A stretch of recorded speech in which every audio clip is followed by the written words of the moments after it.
Será que o Caderno Proibido de Alba de Céspedes vale o hype todo que ele teve recentemente?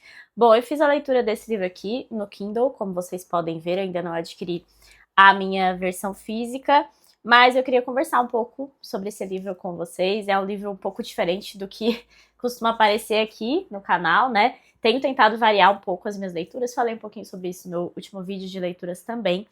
Mas, de qualquer forma, vamos conversar sobre esse livro que foi publicado em 1952 na Itália. A Alba de Céspedes é italiana, né? Inclusive, ela esteve envolvida no movimento antifascista. Então, esse aqui é um livro pós-Segunda Guerra Mundial e que traz muitos elementos da guerra, inclusive na história, né? A gente acompanha basicamente no enredo a história da Valéria. A Valéria é uma mulher de 43 anos e ela está no mercado de trabalho. Ela é casada, ela tem 2 filhos que já estão grandes, que já estão jovens e, enfim, se encaminhando para a vida adulta. E ela vive também um contexto, ela vive em Roma, e num contexto em que ela foi para o mercado de trabalho para ajudar o marido, né, porque ela precisa trazer dinheiro para casa também. Então tem esse contexto das mulheres indo para o mercado de trabalho e também a crise econômica que veio depois com a Segunda Guerra, além das desilusões, os sonhos perdidos e tudo aquilo que o século XX trouxe com muita força. E, além de tudo isso, ela ainda precisa dar conta da casa, ela faz almoço, ela vai no mercado, e, enfim, ela precisa conviver com todas essas suas facetas, digamos. E por isso ele é um livro que acaba sendo muito atual, porque nós, mulheres do século XXI, também passamos por isso de ter vários pratinhos para equilibrar, e geralmente recai mais sobre nós algumas funções, né? Aí num domingo, enfim, ela sai para fazer umas compras, ela compra flores, porque ela gosta de carregar aquelas flores. É uma frase que traz uma alusão a Mrs. Dalloway, da Virginia Woolf, outro importantíssimo livro do século XX. E ela acaba comprando um caderno. O caderno é proibido porque nesse dia, domingo, a venda em que ela comprou não poderia vender aquele produto específico, aqueles cadernos. Ela compra e é também proibido porque ela acaba meio que escondendo esse caderno. Talvez não deliberadamente num primeiro momento, mas ela começa a usar aquele caderno como um diário dela e ela não deixa que ninguém da família encontre aquele caderno, então ela tá o tempo todo mudando ele de lugar e acaba que ela cria uma certa relação com esse caderno que também diz muito sobre esse título do Caderno Proibido. Então esse é um livro que, embora se passe nesse período pós-Segunda Guerra, que traga também esse contexto, ele é um livro introspectivo. Então a Valéria não vai falar sobre as pessoas ao seu redor, embora ela trate um pouco sobre isso, mas ela não vai expor o contexto social dela, não vai expor o que está acontecendo na política do país, mas ela vai olhar para si mesma e tudo isso acaba girando também em torno de si mesma, né? Então esse é um livro bastante introspectivo, eu considero que ele é um livro bastante psicológico, porque a gente acompanha mesmo esse diário que não só vai trazer à tona aquilo que ela vive, mas também aquilo que ela pensa, os pensamentos ruins que ela tem sobre outras pessoas, invejas que ela sente, raivas, ressentimentos. Então esse é um livro que acaba sendo realista nesse ponto. Eu acho que ele é um livro muito realista e talvez tenha sido o elemento que eu mais tenha gostado nesse livro. O fato de que ele traz o que é de ruim e o que é de bom nessa mulher. Então o enredo, como vocês puderam ver, é bastante simples. A questão é que o fato de ela escrever faz com que ela adquira consciência de si própria. Então ela começa a se questionar, ela começa a pensar no como é injusto o fato de que ela tem vários trabalhos, várias tarefas que ela precisa assumir e, ao mesmo tempo, ela vai sendo considerada em casa apenas a mãe. Inclusive, é uma coisa que ela reclama no diário, o fato de que o marido dela chama ela de mãe, os filhos chamam ela de mãe. Então, dentro de casa, é como se ela só assumisse essa função. Aí ela vai para o trabalho, ela assume essa função secretariando ali um diretor, que depois ela acaba se apaixonando por ele, enfim, a gente tem esse processo também aqui no caderno, que é uma parte um pouquinho mais chata, na minha opinião, mas que eu acredito também que seja bastante realista, o fato de que ela vive uma vida dentro de casa que é tão monótona, que ela é tão internamente sugada por aquela vida em casa, que ela acaba procurando por fora.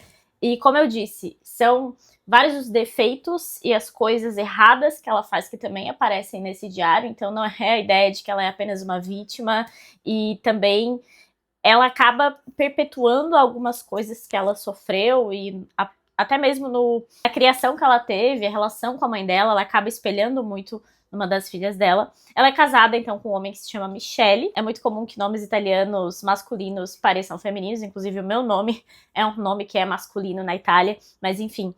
Ela é casada, então, com Michele e teve 2 filhos com ele, que é o Ricardo, eu acho que ele tem, sei lá, uns 20 anos, e a Mirella, que é um pouquinho mais velha, mas também tá ali fazendo faculdade. E a Mirella é uma personagem muito interessante porque ela representa bem essa ruptura de gerações em relação à mãe dela. Então tem uma coisa meio pais e filhos aqui, na hora da gente observar essa diferença de ver o mundo mesmo, de visão do mundo, que a Mirella tem. Que ela foi muito incentivada a estudar e que ela precisava buscar o próprio destino e tudo mais, só que quando ela faz isso, a família acaba se chocando, de certa forma, porque não era do jeito que eles queriam. Então tem muito de relacionamento pai e filho, mãe e filha, né, nesse livro, e que me chamou bastante a atenção também a forma com que é tratado. Eu acho que a grande questão sobre o hype em cima desse livro é o que a gente pode pensar e aprofundar a partir dele. É claro que muita gente vai pegar esse livro e vai dizer aqui, uma crítica ao patriarcado, uma crítica ao fato de que a mulher tem que fazer tudo em casa, uma libertação dela por meio da escrita, ou por meio da traição mesmo dela, porque ela se apaixona pelo diretor, como eu falei. Mas esse livro, o que mais me pegou, o que eu mais gostei nele, como eu falei, é essa ambiguidade da personagem, mas especialmente essa busca dela por uma identidade. Então, quem é Valéria, né? Ela se pergunta isso, de certa forma, e se depara muito com essa questão, porque ela é mãe e em casa ela assume muito esse papel de mãe, esse papel de dona de casa, de fazer compras, de fazer comida, etc. E ela não nega a maternidade, ela ama os filhos dela, ela ama aquela vida, ela chega a dizer que ela ama o cansaço que ela tem vivendo aquela vida, e ao mesmo tempo ela trabalha.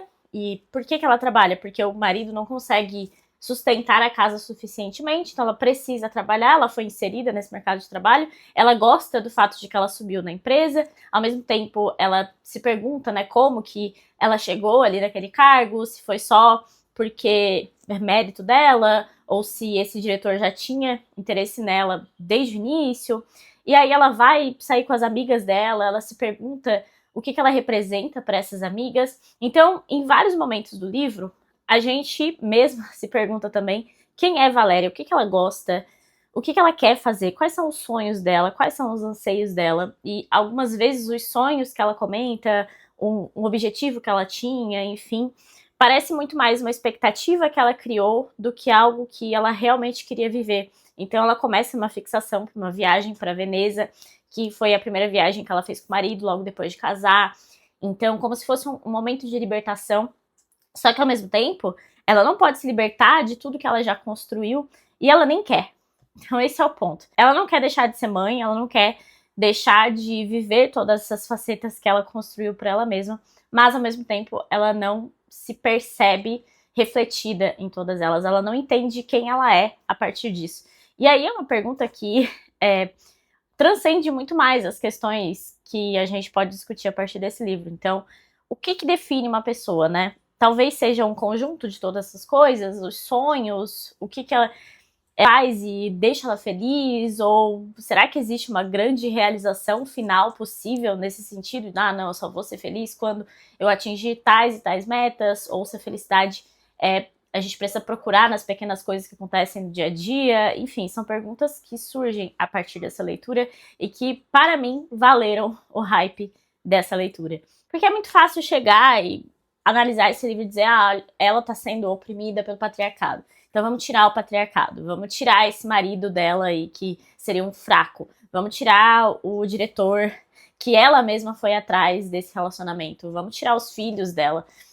Ela não seria feliz sem tudo isso, né? Então, querendo ou não, são escolhas dela que também a fazem feliz, mas que também cansam. Eu acho que a parte da maternidade me chamou muita atenção por ser muito realista nesse sentido. Ela demonstra esse amor incondicional que ela tem pelos filhos. Ao mesmo tempo, ela toma algumas atitudes bem controversas, para dizer o mínimo, em relação a esses filhos. E ela dá preferência mesmo pro menino, né? Ela acaba passando a mão na cabeça desse menino algumas vezes, enquanto que a irmã é mais maltratada. Então tem também essa lógica de que ela acaba perpetuando alguns comportamentos, algumas cobranças, né?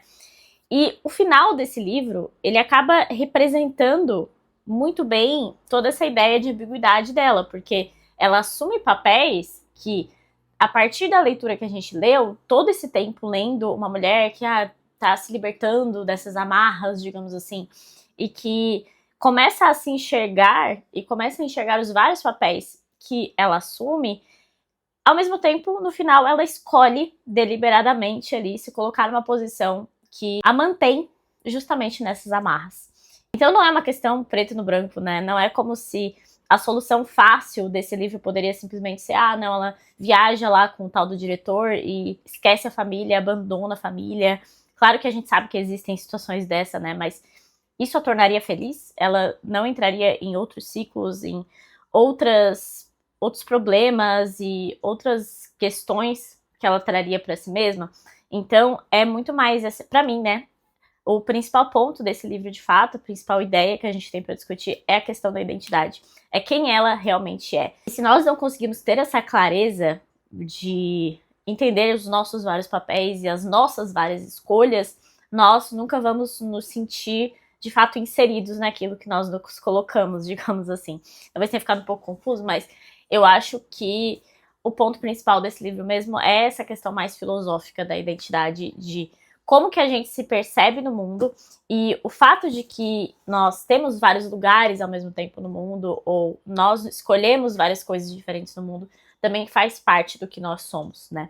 Então, a gente precisa sofrer também as consequências das nossas escolhas, ao mesmo tempo a gente tem sim o direito de buscar a felicidade e buscar meios, né, que permitam que a nossa vida seja melhor, e tanto para nós mesmos como para os outros também. Eu acho que esse não é um livro que vai ser unanimidade, eu acho que vai muito da questão de vivência, e eu vi isso quando eu postei no Instagram sobre essa leitura, e eu vi algumas pessoas comentando e tal, que, eu não me identifiquei com nada, eu não gostei desse livro, eu achei ele muito parado, eu, enfim, não me envolvi. Eu acho que é muito questão de conexão com a personagem, conexão com aquilo que ela viveu, né, com aquilo que ela demonstra ali no seu diário, da sua vivência, do seu dia a dia. Então, talvez seja um livro que agrade mais as mulheres mesmo, porque é um exame de consciência bem profundo, né, e eu não sinto essa universalidade que eu sinto, por exemplo, em Tolstói, em Virginia Woolf, que são literaturas mais universais, no sentido de que provavelmente tanto homens quanto mulheres, enfim, e se identificariam em alguns pontos. Aqui é uma coisa muito mais introspectiva feminina, pelo que eu sinto, mas quem viveu alguma coisa nesse sentido, ou quem se questiona de alguma forma sobre as coisas que a Valéria também se questiona, vai gostar do livro, porque a escrita é muito boa, gostei muito da escrita da Albert Cespedes, e porque são questões que fazem a gente parar pra pensar, né, em tudo isso que eu comentei com vocês. Aqui no pós-fácil dessa edição tem um ponto que resume mais ou menos também o livro, no sentido de que o enredo não tem grandes coisas, não tem grandes acontecimentos. É engraçado que é o segundo livro que eu leio nesse sentido, né? Eu li A Trégua, do Mário Benedetti, que é uruguaio, e ele escreve justamente do ponto de vista de um homem de 50 anos, também nessa meia-idade, digamos, em crise de meia-idade. Talvez eu tenha gostado muito desse tipo de narrativa, porque os 30 estão batendo na porta, então tem essa questão de identificação mesmo, né?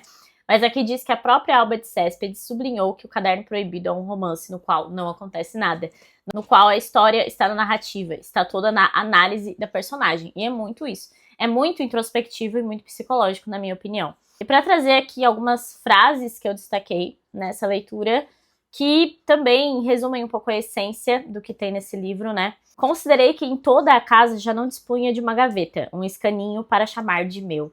Tem muito essa ideia de que a casa acaba aprisionando ela, em certo sentido, né? Porque ela não tem essa identidade própria dentro de casa, além dessa de mãe. Outro ponto que é muito tratado nesse livro é o dinheiro. Então, são discussões, como eu falei, bem relevantes e bem atuais nesse sentido, né? Duvido que tudo que possuímos e que nossos pais possuíam antes de nós, tradições, linhagem, normas de honra, ainda tenham valor em quaisquer circunstâncias diante do dinheiro. A importância que o dinheiro adquiriu, especialmente depois dessas guerras, em que tradições e valores parece que perderam um pouco o sentido, perderam a força, né? Devo reconhecer que a determinação com a qual me defendo de qualquer possibilidade de repousar talvez não passe de medo de perder essa única fonte de felicidade, que é o cansaço. Como eu comentei, esse cansaço por ter todas essas tarefas acaba sendo essa fonte de felicidade na cabeça dela, né? Uma mulher que trabalha, sobretudo uma mulher da nossa idade, sempre carrega a luta entre a mulher tradicional que foi ensinada a ser e aquela independente que ela escolheu se tornar. Existe nela um conflito contínuo. E aqui é um conflito eterno, né, que traz muito essa discussão de quais são as nossas funções e o que a gente se inclina a fazer, né? Porque não é simplesmente, vamos colocar todo mundo no mercado de trabalho, todo mundo vai ter as mesmas funções e em casa a gente vai dividir todas as tarefas igualmente. A gente sabe que é impossível isso, especialmente pensando no ponto de vista de que a mulher é quem gesta, né? E a questão da maternidade pesa muito nesse ponto aqui, nessa discussão. Convém ignorar que a vida não passa de um caminho longo e difícil, acompanhado a cada hora por uma esperança que jamais conseguimos transformar em realidade. Esse final já fica bem mais melancólico, né? Os anos são compostos de muitos dias que se sucedem rápidos como batidas de cílios, e eu gostaria de ainda ter tempo de ser feliz. Enfim, a identidade, a busca pela felicidade, a liberdade são temas aí bem presentes nesse livro. E por isso que eu considero que sim, ele vale o hype.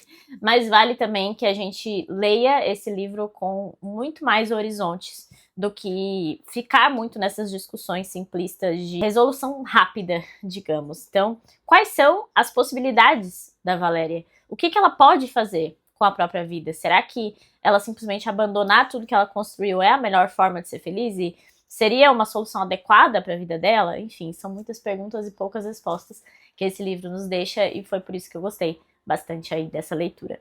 Enfim, digam aí se vocês já leram esse livro, ou se vocês ficaram com vontade ou não de ler, deixem nos comentários.